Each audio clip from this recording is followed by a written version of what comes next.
Yo, what's going on everybody? Used in the thumbnail, you've read the title, and today I want to talk about how Season 3 is surprisingly pretty good. Now before I do get into this video, I do want to mention I had very, and I mean very low hopes for Season 3, so it's pretty easy to praise Season 3 when I honestly didn't expect it to be good at all, but it actually is pretty decent. So with that being said, let's get into the video, guys. Alright, so like I said in my Season 3 video and all the content coming to Season 3, I said there was a lot of content and it seems like they're actually caring for 6v6 multiplayer.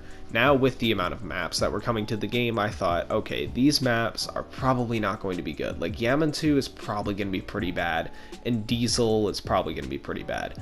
But as for Yaman2 goes, this map is one of my favorites right now. I mean, I prefer this over Nuketown, I prefer this over pretty much every single map in the game, except for, well, I guess Raid on a good day.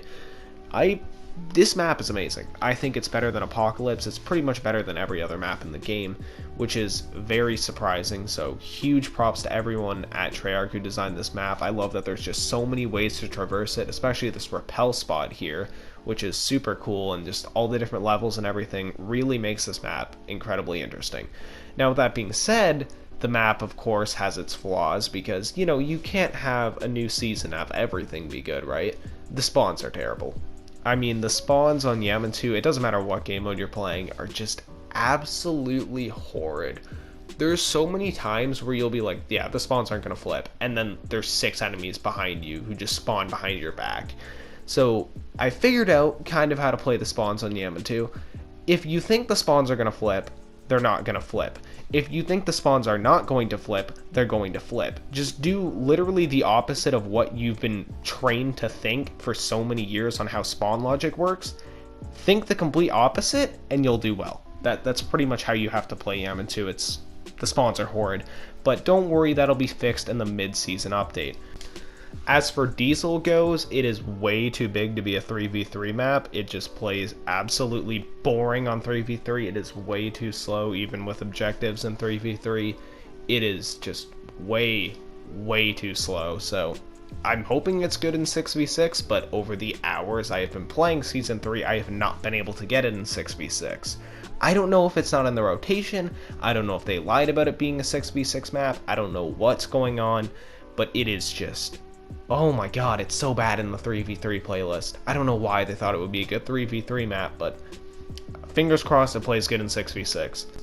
With that being said, I think it's time we move on into the weapons now. So the PPSH is the very first one you will unlock, and if you bought the 15 tier bundle, you already have the PPSH, and you know it absolutely shreds people. I do not own the PPSH, but from picking the gun up off the ground and also being killed against it, it is an absolute monster. It's a very competent SMG. I don't know if it's technically the best, but it definitely feels pretty damn close. It's a very viable SMG, and if it is overpowered and broken, which it kind of seems to be, that'll probably be fixed in the mid-season update, just like they did with the LC10, because, well, it makes them money. People are going to buy tiers and buy bundles if the new gun is very good. People are more incentivized to, you know, buy the Battle Pass bundle. It makes sense. As for the Swiss K31 though, it is a very good quick-scoping rifle. All the snipers should love it, but somehow they don't because they're complaining it's too weak. They wanted a faster sniper rifle, they got one. It's the fastest in the game, I'm pretty sure, and they're complaining it's too weak. And then they complained the ZRG was too slow, so I don't know. Just use the Tundra if you're a quickscoper then. If you think the Swiss K31 is too weak and you think the ZRG is too slow, use the Tundra. It's right in the middle.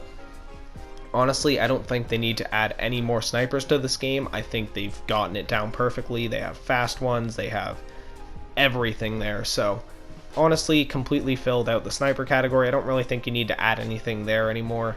Yeah, pretty damn good. As for the weapon changes, we have, oh my god, we have a buff to the Howler for some reason. Now, props to them for nerfing the Street Sweeper. That thing was just so stupid. The one-shot potential on the Street Sweeper made no sense. But I guess they buffed the Howler because they thought, hey, why not just change the shotgun meta over to the Howler for some reason? Really weird decision there. The LMGs were nerfed and they actually don't seem to be running rampant in the game anymore, which is Very good. Thank you, Treyarch. Like, the game is actually starting to get better. Now, with that said, it took a very long time before the game is actually starting to get into a better state, but I'm glad it is. You know, better late than never. We finally have a good amount of content, and I would actually, you know, maybe recommend buying this game, because by Season 5 or 6, it's probably going to be a pretty good game. The weapon balance is starting to get better. Everything about this game is just starting to get majoritarily better. There is obviously still some problems. I have complained about them non-stop throughout the life cycle of this game. But, you know, it just feels good. It feels good to compliment this game. It feels good that the game is actually finally getting better. So with that being said, I don't really want to harp on too many negatives other than, you know, the servers were horrid. But other than that, there's not a whole lot of negatives for this season. So with that being said, I hope you guys enjoyed this video. If you did, drop a like, sub the channel, turn on post notifications, and yeah, I'll see you guys all later. Have a great day, everybody. Bye-bye.